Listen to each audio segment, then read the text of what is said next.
ഈശോ മിശിഹായ്ക്ക് സ്തുതിയായിരിക്കട്ടെ. ഞാൻ മാണിപ്പറമ്പിലച്ചൻ. ബസിലിക്കയിൽ അനധികൃതമായി പാർക്കുന്ന മണവാളനച്ചൻ സഭയ്ക്ക് പുറത്തേക്കോ?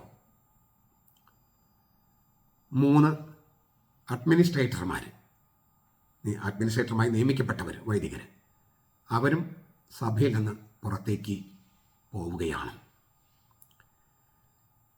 ഡിഗ്രി ഹാജരാകാനുള്ള ഡിഗ്രി തനിക്ക് കിട്ടിയില്ലെന്ന ന്യായം പറഞ്ഞ് മണവാളനച്ചൻ സഭയുടെ ട്രിബ്യൂണലിൽ ഹാജരായില്ല.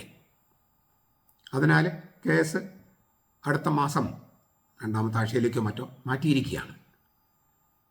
അതിലും മണവാളനച്ചൻ ഹാജരായില്ലെങ്കിൽ ട്രിബ്യൂണൽ അദ്ദേഹത്തിനെതിരെ വിധി പ്രസ്താവിക്കാൻ സാധ്യതയുണ്ട്.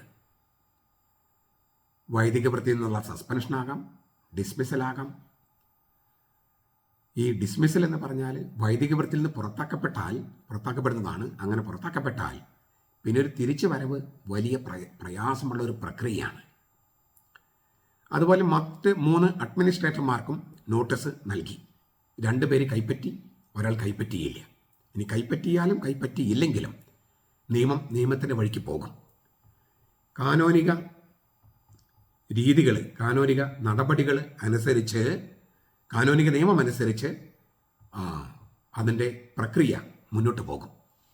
അങ്ങനെ അതിൻ്റെ കാനോനിക നടപടികളായി മുന്നോട്ട് പോകുന്ന പാമ്പ്ളാനി പിതാവിനും കൂരിയായ്ക്കും പ്രാർത്ഥനയും പിന്തുണയുമായി ഞങ്ങളുണ്ട്. അതേസമയം കുറച്ചുകൂടി ത്വരിതഗതിയിൽ പ്രവർത്തിക്കേണ്ടതാണ് എന്ന് വിശ്വാസികൾ വിചാരിക്കുന്നു. മണവാളനച്ചോ ഈ അഡ്മിനിസ്ട്രേറ്റർ നിയമിക്കപ്പെട്ട മറ്റച്ഛന്മാരെ കർത്താവിനെയും മാർപ്പാപ്പയെയും അനുസരിക്കാൻ തയ്യാറായി ശിക്ഷാ നടപടികൾ ഒഴിവാക്കേണ്ടതില്ലേ? നിങ്ങൾ അങ്ങനെ എല്ലാവർക്കും മാതൃകയാകേണ്ടതില്ലേ?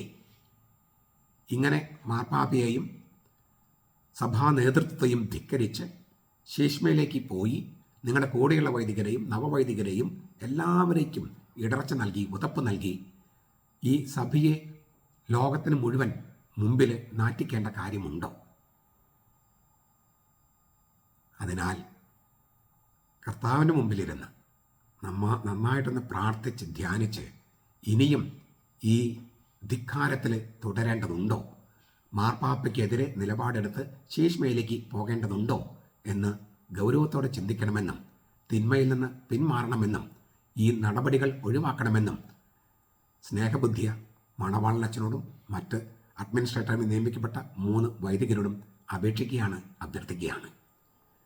നമ്മുടെ കർത്താവ് ഈശോ മിശിഹായുടെ കൃപയും പിതാവായ ദൈവത്തിൻ്റെ സ്നേഹവും പരിശുദ്ധാത്മാവിൻ്റെ സഹവാസവും നാം എല്ലാവരുടെയും കൂടി ഉണ്ടായിരിക്കട്ടെ, ഇപ്പോഴും എപ്പോഴും എന്നേക്കും. ആമേൻ.